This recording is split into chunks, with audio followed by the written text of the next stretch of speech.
Traders diary में स्वागत है आपका। नमस्कार, मैं हूं आशीष चतुर्वेदी और मेरे साथ हैं वरुण दुबे। सबसे पहले देख लेते हैं कि ग्लोबल बाजारों से कैसे संकेत देखने को मिल रहे हैं। वरुण, एसजीएक्स निफ्टी को देखिए, निचले स्तरों से काफी बढ़िया रिकवरी यहां पर देखने को मिल रही है। कैसे देख रहे हैं संकेतों को? देखिए, 1 घंटे पहले कुछ और था, 1 घंटे बाद कुछ और है, ये हाल है। क्योंकि ओवरनाइट अगर आप देखें तो जो क्यूज निकल के आए, जिस हिसाब से डाउ जोन्स या फिर अमेरिकन मार्केट में गिरावट देखने मिली, वो जो स्टिमुलस पैकेज है, डोनाल्ड ट्रंप ने तो साफ कह दिया कि इलेक्शन के पहले तो हम स्टिमुलस पैकेज के ऊपर कुछ बातचीत नहीं करना चाहते।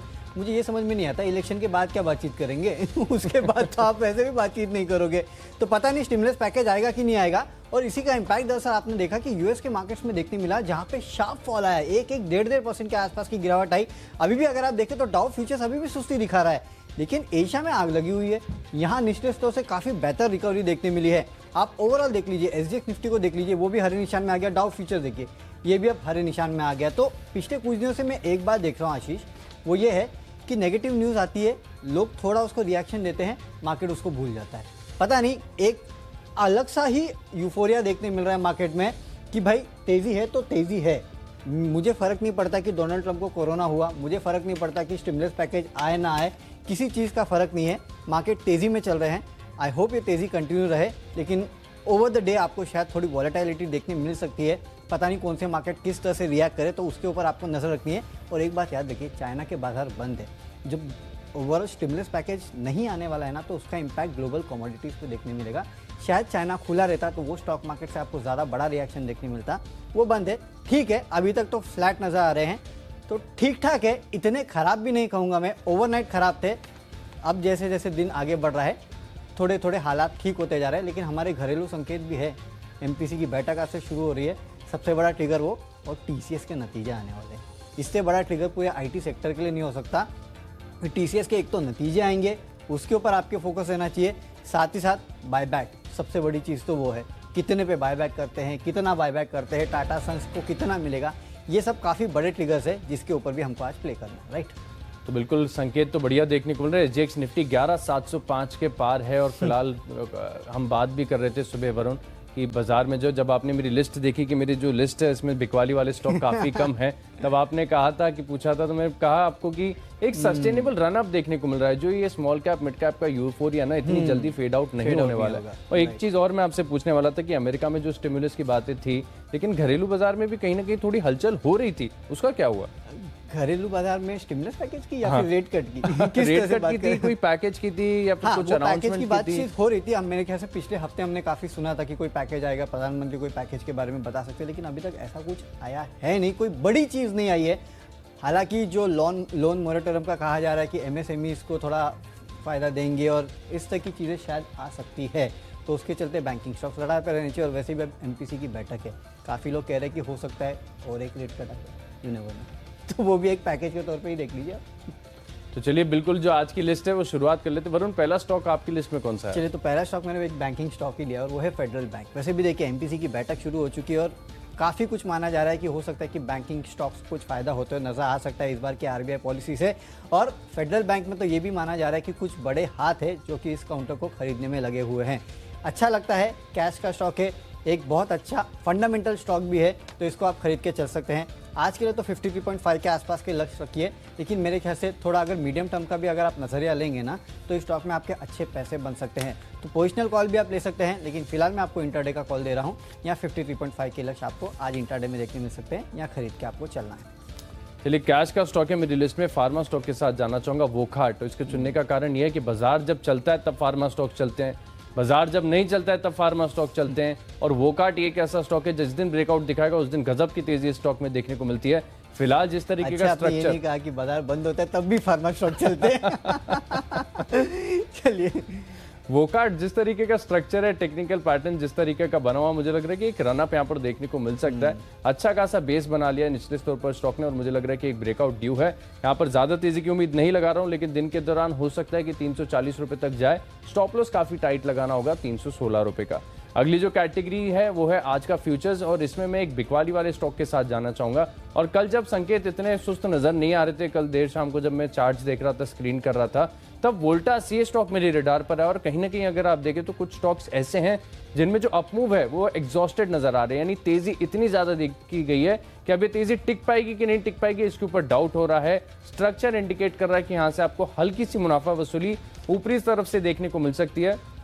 वोल्टास के फ्यूचर्स में आपको बिकवाली करनी होगी 663 रुपए के लक्ष्य के लिए, और 680 रुपए का आपको स्टॉप लॉस लगाना है। चलिए, तो फ्यूचर्स में मैं भी एक बिकवाली का कॉल ले रहा हूँ। और देखिए, जैसे कि मैं कह रहा था कि स्टिमुलस पैकेज अगर नहीं आएगा तो ग्लोबल कमोडिटीज पे आपको इसका असर देखने मिलेगा, और इसके लिए मेटल्स जो है वो थोड़े अंडर परफॉर्म कर सकते हैं। नो डाउट मेटल्स, अगर स्टील की कीमतें अगर आप देखें तो पिछले कुछ समय में अच्छी खासी अपमूव वहाँ देखने मिला है। कुछ तो कह रहे हैं कि प्री कोविड लेवल के भी ऊपर जा चुकी है। लेकिन ये जो स्टिमुलस पैकेज का इम्पैक्ट है ना, शायद आपको अगले कुछ दिनों तक मेटल काउंटर्स में देखने मिलेगा, और ये थोड़े सुस्त रह सकते हैं। इसके लिए सेल जैसे काउंटर जो है वहाँ पे आप फ्यूचर में बिकवाली कर सकते हैं। फिलहाल 34.45 के आसपास ट्रेड कराएं, यहाँ से ₹1 नीचे के आसपास टारगेट रखिए। हालांकि स्टॉप लॉस काफ़ी स्ट्रिक्ट रखना है, क्योंकि मेटल काउंटर्स काफ़ी वॉलेटाइल रहते हैं। अभी आप देख रहे हैं कि ग्लोबली फिर से एक बार रैली देखने मिली है, हो सकता है कि दिन के दौरान फिर से गिरावट देखने मिले, कुछ भी हो, लेकिन मेटल थोड़े सुस्त रह सकते हैं। इसके लिए 35 के स्टॉप लॉस के साथ सेल के बिकवाली करके चलिए। अब बात करते हैं ऑप्शंस की। तो ऑप्शन में एक काउंटर है और वो है ONGC। अब देखिए, इस काउंटर में तेज़ी बन ही नहीं पा रही है। प्रॉब्लम ये है, होती है तो भी ₹1 ₹2 के आसपास से ज़्यादा की तेज़ी इसमें हो ही नहीं पा रही है। जबकि अगर कच्चा तेल उछले तो भी तेज़ी नहीं हो रही है, और ओवरनाइट आपने देखा कि कच्चे तेल में अच्छी खासी गिरावट देखने मिली है। तो इन सब चीज़ों का इम्पैक्ट जो है वो ONGC पे होगा। वैसे भी मुझे फंडामेंटली टेक्निकली ये थोड़ा वीक नज़र आ रहा है। नो डाउट सबसे सस्ता स्टॉक है, इसके बारे में मैं कुछ नहीं बोल रहा हूँ। बहुत गिर चुका है, ये भी बात सही है, लेकिन 70 का लेवल ये क्रॉस नहीं कर पा रहा है, वो एक दिक्कत है। कल भी आप देखिए 69 के आसपास आके रुक गया। तो 70 का जो पुट ऑप्शन है उसमें आप यहाँ खरीदारी करके चल सकते हैं। ₹4 के आसपास का टारगेट लीजिए, 3.1 के आसपास का आपको एक स्टॉप लॉस रखना है। वीकनेस शायद ONGC में आज आपको देखने मिल सकती है, या देखिए ये इंट्राडे का कॉल है। चलिए, तो ऑप्शंस की कैटेगरी में मैंने चुना एक बैंकिंग स्टॉक को, PSU दिग्गज state bank of India. Early charts को ध्यान से देखेंगे तो आपको एक इनवर्स हेड एंड शोल्डर नजर आएगा। कल के सत्र में तेजी देखने को मिली थी, और PSU बैंकिंग स्टॉक्स में अगर आप देखें तो लंबे समय के बाद अब कहीं ना कहीं मोमेंटम आ रहा है। 190 के आसपास आती स्टेट बैंक ऑफ इंडिया काफी ज्यादा हलचल में आ जाते हैं, यहाँ पर जो मोमेंटम है वो तेज हो जाता है। स्टेट बैंक ऑफ इंडिया मुझे ऐसा लग रहा है कि दिन के दौरान यहाँ पर भी बाजार की रिकवरी के साथ अच्छे मूव्स देखने को मिल सकते हैं। और बैंकिंग स्टॉक्स में जैसा वरुण आप बता ही रहे थे कि एक्शन भरपूर देखने को मिल रहा है। 195 का जो कॉल ऑप्शन है इसमें आपको खरीदारी करनी है ₹8.60 के लक्ष्य के लिए, ₹5.25 का आपको स्टॉप लॉस लगाना है। चाहिए तो आप एक ऊपर का कॉल बेच भी सकते हैं, इसका आपका जो प्रॉफिट है वो लिमिटेड हो जाएगा, लेकिन जो नुकसान की संभावना है वो भी कम हो जाएगी, और आप हो सकता है कि इसको ज्यादा दिन तक कैरी भी कर पाएंगे। इसको आगे बढ़ाते हैं। अगली जो कैटेगरी है वो टेक्नोपेक, और इस कैटेगरी में मैंने चुना है एलेंबिक फार्मा को। देखिए, फार्मा स्टॉक्स वरुण मुझे बहुत ज्यादा इंटरेस्टिंग लगते हैं ट्रेडिंग के हिसाब से। किसी दिन आपको नजर आएगा कि कुछ स्टॉक ऐसे हैं जो मेन स्ट्रीम के चलते हुए नजर आएंगे, कैडिला चलेगा, ऑरबिंदो, ग्लेनमार्क, बायोकॉन, ऐसे स्टॉक चलेंगे। किसी दिन ऐसा होगा जो मेन स्ट्रीम के नहीं है, जैसे FDC हो गया, फाइजर हो गया, एलेंबिक हो गया, इन स्टॉक्स में तेजी देखने को मिल रही है। मुझे लग रहा है अब जो बारी निकल कर आ रही है ना, वो ऐसे ही जो नॉन मेन स्ट्रीम स्टॉक्स हैं उनमें आपको तेजी देखने को मिलेगी। एलेंबिक फार्मा का जो चार्ट पैटर्न है वो मुझे सजेस्ट कर रहा है कि यहाँ पर जो नए हाईज हैं वो फॉर्म होते हुए नजर आएंगे। एक सस्टेनेबल रनअप नजर आ रहा है, क्योंकि कंसोलिडेशन से स्टॉक बाहर निकला है। इससे पहले भी अगर आप देखें तो बहुत बढ़िया तेजी देखने को मिली, और लगातार हम देख रहे हैं कि जो पॉजिटिव रिपोर्ट्स आ रही है फार्मा स्टॉक्स के ऊपर, इसका काफी ज्यादा इंपैक्ट देखने को मिल सकता है। हालांकि इंट्राडे बेसिस पर अगर आप देखें तो 997 के आसपास की क्लोजिंग है। ₹1027 के लक्ष्य के लिए आपको इसमें खरीदारी करनी हो, केवल ₹985 का स्टॉप लॉस लगाकर होल्ड करें, एक सस्टेनेबल रनअप की उम्मीद है। वैसे भी देखिए, फार्मा सेक्टर के लिए जो सितंबर की रिपोर्ट आई है निकल के कि किस तरह की सेल्स देखने मिली है, तो वहाँ अच्छी खासी बढ़ोतरी हुई है। तो उसका इम्पैक्ट जो है आपको आज ओवरऑल फार्मा सेक्टर पे देखने मिलेगा। तो जाहिर सी बात है एलेंबिक भी उसमें एक है। लेकिन मेरा जो टेक्निकल पिक है वो है डाबर। देखिए, वैसे तो ये टेक्नो फंडा पिक है, फंडामेंटली ये कंपनी काफ़ी बेहतर है, FMCG स्पेस की कंपनी है, नतीजे आने वाले हैं, और उसके पहले माना जा रहा है कि FMCG स्पेस में काफ़ी अच्छे नतीजे आपको देखने मिल सकते हैं। फिलहाल ये स्टॉक 548 के आसपास, 526 के आसपास ट्रेड कर रहा है। 548 का लक्ष्य मैं आपको दे रहा हूँ, क्योंकि 550 के आसपास एक इंपॉर्टेंट रेजिस्टेंस आ जाता है इस काउंटर में। पिछले कुछ दिनों में अगर आप देखें तो आपको एक बेहतरीन मोमेंटम जो है प्राइस और वॉल्यूम एक्शन जो है इस काउंटर में देखने मिलेगा। काफ़ी बेहतर तरीके से धीरे धीरे रोज 1-2% करके आपको स्टॉक में रैली देखने मिलेगी। मेरे ख्याल से जब तक नतीजे नहीं आएंगे ना इस कंपनी के, आपको इस काउंटर में रैली शायद लगातार देखने मिलेगी। और इसके लिए मैं कह रहा हूँ, सिर्फ अभी के लिए नहीं, आने वाले दिनों के लिए भी आप अपने पोर्टफोलियो में इसको रख सकते हैं, क्योंकि टेक्निकल सेटअप जो है इस काउंटर का काफ़ी अच्छा है। आज के लिए अगर आप देखें तो 548 के लक्ष्य के लिए यहाँ ट्रेड कर सकते हैं, 516 के आसपास आपको यहाँ स्टॉप लॉस रखना है। चलिए अब बात करते हैं हमारे फंडा पिक की। तो देखिए आशीष, जैसे कि आपने फार्मा सेक्टर के काफ़ी स्टॉक्स लिए, मैंने भी लिए हैं, FMCG हमने ले लिया, अब बारी है IT की, क्योंकि ये 2-3 सेक्टर ऐसे हैं ना जिसको आप इग्नोर नहीं कर सकते। और इन सेक्टर्स में कुछ हद तक निगलेक्टेड स्टॉक्स ले लीजिए, कुछ लीडर्स को भी आप ले सकते हैं। और ऐसा ही एक लीडर है HCL टेक, जिसमें मैं खरीदारी की राय दे रहा हूँ फंडामेंटली। मैंने आपको पहले भी कहा था 540-550 के 840-850 के आसपास के लक्ष्य जो है आपको इस काउंटर में आराम से देखने मिलेंगे। वो आपने देखा भी, मेरे ख्याल से 849 के आसपास का जो 52 वीक हाई है इस काउंटर ने बनाया था, वहाँ से थोड़ा कूल ऑफ हो चुका है। जाहिर सी बात है, अगर आप एक तरफा चलेंगे तो वहाँ से तो आपको थोड़ा बहुत कूल ऑफ किसी भी काउंटर में देखने मिलेगा। आज TCS के नतीजे आने वाले हैं और मेरे ख्याल से इसके पहले IT सेक्टर जो है वो फिर से फोकस में रहने वाला है। और यहाँ पे जो लीडर्स हैं ना, खासकर आप उन पे फोकस कीजिए। क्यों? क्योंकि लीडर्स ने पहले ही बता दिया है कि हमारे नतीजे किस तरह के रहने वाले हैं। HCL टेक ने भी पहले ही बता दिया था कि किस तरह के इनके नतीजे रहने वाले हैं, किस तरह का ये तिमाही रहने वाली है। इन्होंने जो गाइडेंस दिया था उससे बेहतर यहाँ आपको शेयर परफॉर्मेंस देखने मिलेगा और TCS के आज नतीजे आने वाले हैं। तो ये पूरा सेटअप जो आपको है ना, वो ये बता रहा है कि शायद आज जो दिग्गज IT काउंटर्स है उनमें आपको तेज़ी देखने मिलेगी। और इसके लिए HCL टेक जो है इसको आप फिर से खरीद सकते हैं। 860 के लेवल के आसपास के लिए इसको ट्रेड कीजिएगा। मेरे ख्याल से जो प्रीवियस हाई है उसको भी ये ब्रेक कर सकता है। हाँ, लेकिन स्टॉप लॉस रखिएगा 810 का। मुझे लगता है ये काउंटर फंडामेंटली तो काफ़ी बेहतर है, लॉन्ग टर्म के लिए भी काफ़ी अच्छा है, इंट्राडे के लिए भी आप इस काउंटर में ट्रेड कर सकते हैं। आज TCS के नतीजे आने वाले हैं, उसके पहले IT पैक जो है वो रडार पर रहेगा। चलिए, फंडामेंटली मुझे पसंद आ रहा है रेडिको खैतान। ये देखिए लिकर बनाने वाली कंपनी है और मेजरली अगर आप देखें तो वोडका सेगमेंट में 50% से ऊपर का मार्केट शेयर है।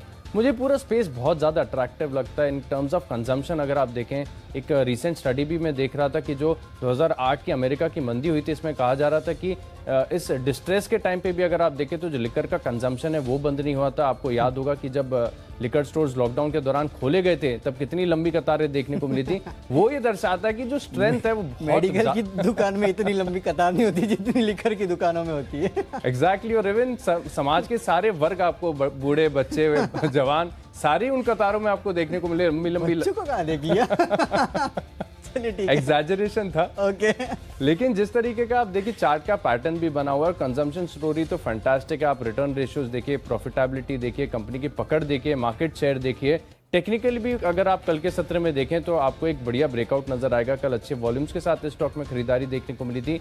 मुझे लग रहा है कि रेडिको खैतान एक सस्टेनेबल रनअप के लिए तैयार हो रहा है और लगातार आपको इस स्टॉक में तेजी देखने को मिल सकती है।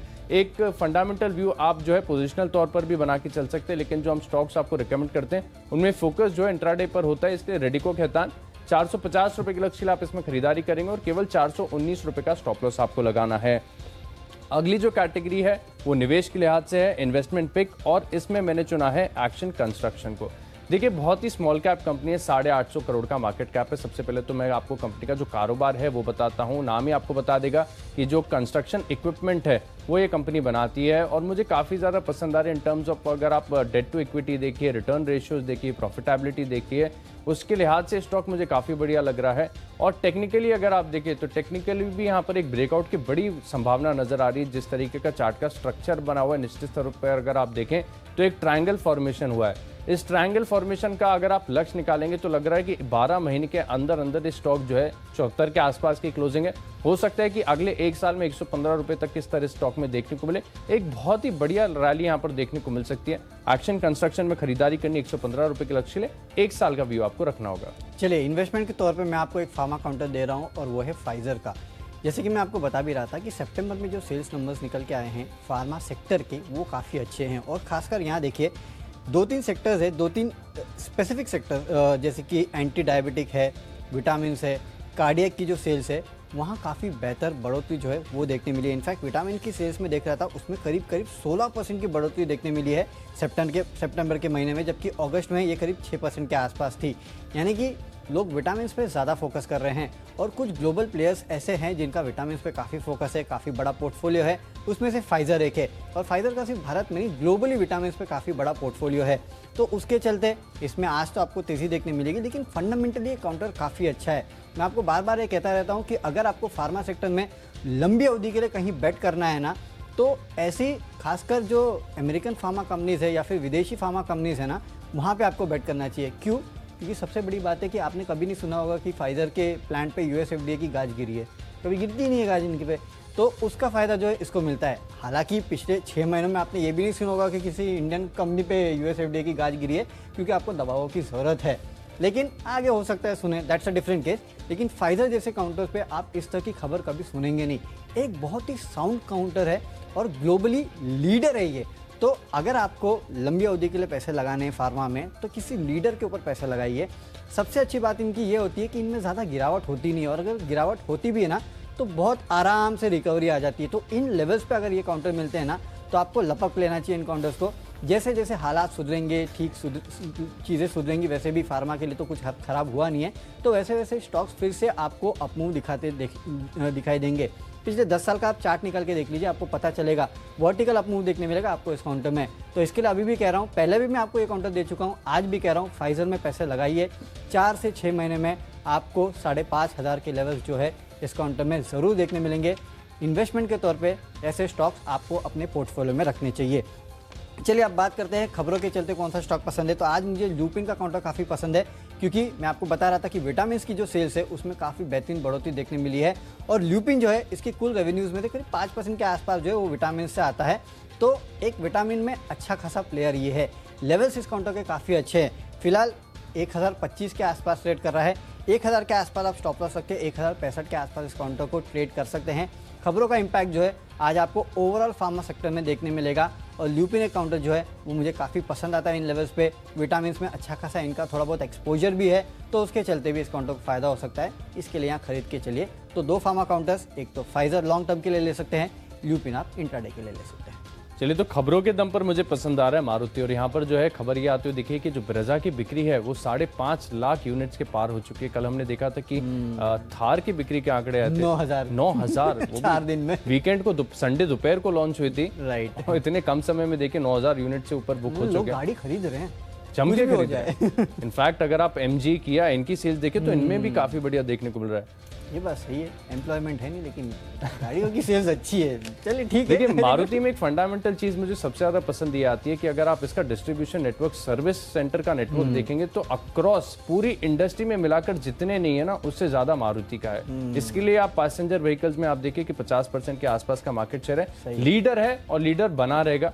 खबर इतनी आपको ज़्यादा इम्पैक्टफुल नहीं लगेगी कि 5.5 लाख जो यूनिट्स हैं वो बिकें, क्योंकि गाड़ियां ढेर सारी हैं। लेकिन अक्रॉस अगर आप देखें तो मारुति में जो मोमेंटम है ना चार्ट्स पर, वो आपको साफ नजर आएगा कि अब बिल्डअप हो रहा है और यहाँ से आपको तेजी देखने को मिल सकती है। हो सकता है कि आज जो है शुरुआती तौर पर आपको थोड़ा सा फ्लैटिश कारोबार देखने को मिले मारुति में, लेकिन यहाँ पर जो है ब्रेकआउट ड्यू है। और किसी न किसी दिन आप देखेंगे कि इसमें दिन के दौरान 3 से 4% की तेजी एक झटके में देखने को मिल सकती है। चार्ट पैटर्न्स बेहद सपोर्टिव नजर आ रहे हैं। खबरें इतनी जरूर ज्यादा इंपैक्टफुल नहीं नजर आ रही है, लेकिन 7,030 रुपए के लक्ष्य के लिए स्टॉक को मैं अपने रडार पर रख रहा हूं। और स्टॉप लॉस आपको लगाना होगा करीब करीब अगर आप देखें तो 6,835 रुपए का। अगली जो कैटेगरी इसकी ओर रुक करते हैं और वो है माय चॉइस। और इसमें पहला स्टॉक है मेरी लिस्ट में गोदरेज एग्रोवेट। स्टॉक जो है टेक्निकल तौर पर मेरे रडार पर आया कल के सत्र में। अगर आप देखें तो जिस तरीके का वॉल्यूम एक्शन है स्टॉक में देखने को मिला है, बीटन डाउन स्टॉक है। और किस कंपनी का जो कारोबार अगर आप देखें ना तो बहुत ज्यादा डाइवर्सिफाइड है। इसके लिए स्टॉक इतना चलता नहीं है, लेकिन जो लॉन्ग टर्म पोटेंशियल है इन कारोबार में अगर आप देखें तो वो बहुत ज्यादा अच्छी नजर आती है मुझे लग रहा है, क्योंकि एनिमल फीड का कारोबार है, एनिमल ब्रीडिंग का भी कारोबार है जो कि बहुत शुरुआती दौर में है, लेकिन हो सकता है कि जो लॉन्ग टर्म प्रोस्पेक्ट्स हैं वो शानदार हैं। टेक्निकली भी मुझे लग रहा है कि यहाँ पर एक दिन के दौरान तेजी देखने को मिल सकती है। और मेरा मानना है कि बाजार में अगर आपको तो भी चॉपीनेस देखने को मिलती है, लेकिन जो स्मॉल कैप है, मिड कैप है, यहाँ पर जो यूफोरिया है वो इंटैक्ट देखने को मिलेगा। गोदरेज एग्रोवेट 550 रुपए के लक्ष्य खरीदारी करेंगे और केवल 9 रुपए नीचे 520 रुपए का आपको स्टॉप लॉस लगाना होगा। और नॉनवेज के दाम बढ़ रहे हैं, उसका फायदा भी इनको मिलेगा। बिल्कुल, पैकेज किसमें ये पोल्ट्री, चिकन बनाती हैं इसके लिए, राइट। चलिए ठीक है। डॉक्टर लाल पैथ लैब, यहाँ पर आपको खरीदारी करनी। कल हमने थायरोकेयर के देखे थे कि जो इन्होंने क्वार्टरली अपडेट जारी किया था उसके बाद 15.5-16% की तेजी स्टॉक में देखने को मिली थी। लेकिन डॉक्टर लाल पैथ लैब देखिए सिमिलर कारोबार है, लेकिन केवल 3-4% की तेजी के साथ ये स्टॉक बंद हुआ। पैटर्न सपोर्टिव है, मुझे लग रहा है कि यहाँ पर भी जो है ऑपरेशनल अपडेट जिस दिन आएंगे उस दिन आपको एक बढ़िया रन अप देखने को मिलेगा। हो सकता है कि आज के सत्र में भी, क्योंकि जो डिफेंसिव प्लेज हैं वहां पर एक्शन ज्यादा देखने को मिल सकता है। 2052 रुपए के लक्ष्य आपको खरीदारी करनी है, 1976 रुपए का आपको स्टॉप लॉस लगाना है। आखिरी स्टॉक है मेरी लिस्ट में BF यूटिलिटीज। यहाँ पर आपको खरीदारी करनी, क्योंकि डेली चार्ज पर अगर आप देखें तो बहुत बढ़िया एक्यूमुलेशन देखने को मिला। एक पैटर्न जो है जिसे आप ऑलमोस्ट कप एंड हैंडल समझ सकते हैं, क्योंकि हालांकि अगर देखें तो थोड़ी सी यहाँ पे आपको डिस्टॉर्शन नजर आएगा, लेकिन जिस तरीके का चार्ट का स्ट्रक्चर है मुझे लग रहा है दिन के दौरान बढ़िया तेजी देखने को मिल सकती है। 270 रुपए के लक्ष्य के लिए आपको इसमें खरीदारी करनी है और 257 का आपको स्टॉप लॉस लगाना है। ओके, माय चॉइस में जो 3 स्टॉक मैंने लिए हैं उसमें सबसे पहले तो डिक्सन टेक्नोलॉजीज है। देखिए, सरकार की तरफ से जो PLI स्कीम है उसके तहत जो जिसमें मोबाइल उत्पादन के लिए काफ़ी सारी कंपनीज चुनी गई है, उसमें अगर आप डिक्सन का नाम ढूंढने जाएंगे ना, आपको डिक्सन का नाम नहीं मिलेगा, लेकिन इस कंपनी की एक सब्सिडरी है पैट गेट नाम की, उसको अप्रूवल मिला है। तो सीधी बात है कि इसका सीधा फायदा डिक्सन टेक्नोलॉजीज को होगा। और अगर आप रिपोर्ट्स भी निकाल के देखें ना, तो अब आपको देखने मिलेगा कि डिक्सन के ऊपर लोग जो है 10,000 के ऊपर के टारगेट दे रहे हैं। इनफैक्ट MK की मैं रिपोर्ट पढ़ रहा था, जो करीब 10,400 के आसपास के टारगेट दे रहे थे, उन्होंने 8,500 से बढ़ा के 10,400 के आसपास का टारगेट किया है। तो इसका इम्पैक्ट जो है, इस खबर का इम्पैक्ट, इन रिपोर्ट्स का इम्पैक्ट आज आपको इस काउंटर पे देखने मिलेगा। तो उसके चलते शायद आज ये काउंटर अच्छा खासा आप मुंह दिखा सकता है। 8,900 के आसपास के लक्ष्य के आपको इस काउंटर को ट्रेड करना है। याद रखिए, वैसे भी ये 9,800 9,700 के आसपास गया था, वहां से कूल ऑफ हो चुका है, तो लेवल्स भी काफ़ी अच्छे हैं, यहाँ खरीदारी करके चल सकते हैं।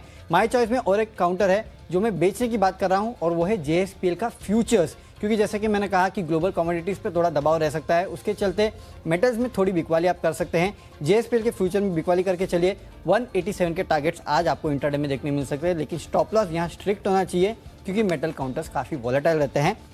198 का यहाँ पे लक्ष्य रखिए, स्टॉप लॉस रखिए, और 187 का लक्ष्य रखिए। आखिरी में जो मेरा माई चॉइस है वो है सोलारा एक्टिव। अगर आप देखें तो इस कंपनी के लिए मैक्वेरी की एक रिपोर्ट आई है, और मैक्वेरी ने यहाँ साफ इनिशिएट किया है अपना कवरेज और खरीदारी की सलाह दी है। मैं तो आपको 1100 के टारगेट दे रहा हूँ, 1,000 रुपये के आसपास का स्टॉप लॉस दे रहा हूँ, लेकिन अगर आप मैक्वेरी का टारगेट देखें ना, तो वो है 1680 का, यानी कि यहाँ से 60% के आसपास का अपसाइड जो है वो मैक्वेरी देख रहा है, और कह रहा है कि API मैन्युफैक्चरिंग में ये कंपनी जो है एक लीडर बन सकती है। काफ़ी फायदा जो है इस कंपनी को मिलता हुआ दिखाई देगा। तो अगर मैक्वेरी ऐसा कह रहा है, तो जाहिर सी बात है आपको इस स्टॉक में आज अच्छा खासा अपमूव देखने मिलेगा। मैंने तो काफ़ी कंजर्वेटिव टारगेट दिए हैं, हो सकता है कि इसके ऊपर भी आज ये काउंटर चला जाए, क्योंकि इस तरह का टारगेट निकल के आया है 1680 का। खरीद के चल सकते हैं इस काउंटर को, काफ़ी अच्छा अपमूव आपको आज इस काउंटर में देखने मिल सकता है। तो चलिए, हमारे जो स्टॉक्स है उनकी सूची तो पूरी हो चुकी है, एक बार आपको रन थ्रू करा देते हैं कि कौन से स्टॉक्स हमने चुने हैं। सबसे पहले कैश का काउंटर जो मुझे पसंद आ रहा है वो है फेडरल बैंक। 53.5 के लक्ष्य के लिए यहाँ आप ट्रेड कर सकते हैं। फ्यूचर्स में सेल में बिकवाली करिए, क्योंकि मेटल काउंटर्स हो सकता है थोड़े वीक रहें 33.5 के लक्ष्य के लिए। ऑप्शंस में ONGC का 70 का पुट ऑप्शन खरीदिए 4 रुपये के लक्ष्य के लिए। टेक्निकली डाबर काफ़ी पसंद आता है, 548 के लक्ष्य के लिए आप यहाँ खरीदारी कर सकते हैं। फंडामेंटली HCL टेक अच्छा लग रहा है। आज TCS के नतीजों के पहले दिग्गजों में शायद आपको थोड़ी तेजी देखने मिले, इसके चलते HCL टेक खरीदिए 861 के लक्ष्य के लिए। निवेश के तौर पे फाइजर काफ़ी पसंद आता है, वैसे भी सितंबर में जो फार्मा के सेल्स नंबर निकल के आ रहे हैं काफ़ी बेहतर लग रहे हैं, तो फाइजर 5,500 का लक्ष्य आपको 4 से 6 महीने में देखने मिलेगा। ल्यूपिन में खरीदारी करके चलिए, खबरों के चलते 1065 के लक्ष्य आपको देखने मिलेंगे। वहीं डिक्सन टेक जो PLI में इस कंपनी को सब्सिडरी को मोबाइल उत्पादन के लिए चुना गया है, उसका इंपैक्ट देखने मिलेगा। 8,900 के लक्ष्य के लिए खरीदिए। JSPL के फ्यूचर में बिकवाली करिए 187 के लक्ष्य के लिए। और सोलारा एक्टिव, मैक्वेरी की रिपोर्ट आई है, इनिशिएट किया है कवरेज 1680 के लक्ष्य के लिए, तो यहाँ पे आप खरीद के चल सकते हैं। इंट्राडे में आपको कम से कम 1100 के आसपास के लक्ष्य देखने मिलेंगे। और मेरा जो बेस्ट पिक है वो है फेडरल बैंक, क्योंकि बैंकिंग काउंटर्स वैसे भी RBI की पॉलिसी के पहले काफ़ी फ्लेवर में रहेंगे, और ये काउंटर जो है काफ़ी लाइमलाइट में है। खरीद के चलिए, अच्छा लगता है फंडामेंटली और टेक्निकली भी।